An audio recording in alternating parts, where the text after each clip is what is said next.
Spider-Man.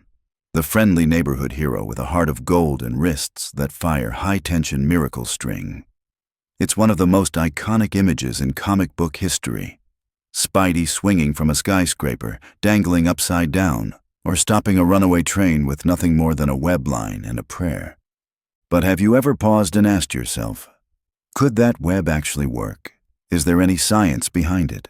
Well, pull up a chair, friend, because today we're diving into the fascinating world of tensile strength, bioengineering, and the not-so-fictional feasibility of Spider-Man's web. Let's get spinning. What is tensile strength, anyway? Before we leap into the superhero stuff, let's get our scientific footing. Tensile strength is the measure of how much pulling force a material can take before it breaks. Think of it as the material's ability to hold together under tension. You've tested this without knowing it. When you pull on a rubber band, or when you try to tear a stubborn plastic bag.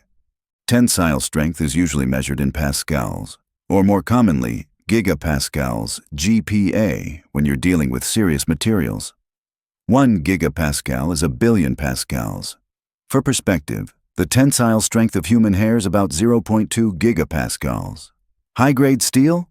Around 1.5 gigapascals. So where does Spider-Man's web land on that spectrum, the science of Spidey's web? Let's make some educated assumptions.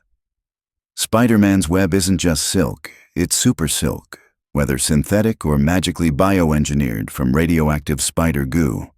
It appears to be about as thick as a pencil, say 7 millimeters in diameter. If it were just natural spider silk, we'd be looking at a tensile strength of around 1.1 gigapascals. But given the stunts Spider-Man pulls off, let's assume his webbing hits a tensile strength of 2 gigapascals, nearly double that of natural silk and edging into Kevlar territory. Now, imagine Peter Parker is swinging through Manhattan, weighing in at around 76 kilograms. That's 167 pounds for those of us still loyal to the imperial system. If he swings at 60 kilometers per hour and stops on a dime, the force on that web line could easily exceed 10,000 newtons, or roughly the energy required to stop a small motorcycle. The kicker? A single strand of webbing with 2 gigapascals strength and a 7 millimeter thickness could theoretically hold over 17,000 pounds. That's more than enough to catch a car or a villain in midair. And that's just with one strand. Spidey usually goes double-webbed. Let's compare real spider silk. Now for the real-world web slingers, actual spiders. Their silk is one of nature's finest materials. With a tensile strength of about 1.1 gigapascals, spider silk is stronger than steel by weight. It can stretch up to 5 times its original length and absorb more energy before breaking than Kevlar. In short, it's tough stuff. If we gave an average spider the ability to spin silk at the same diameter as Peter Parker's webbing, again about 7 millimeters, it could theoretically hold nearly 10,000 pounds before snapping. That's one impressive arachnid. Of course, real spiders aren't hauling city buses or flinging themselves across Times Square, but scientists have taken notice.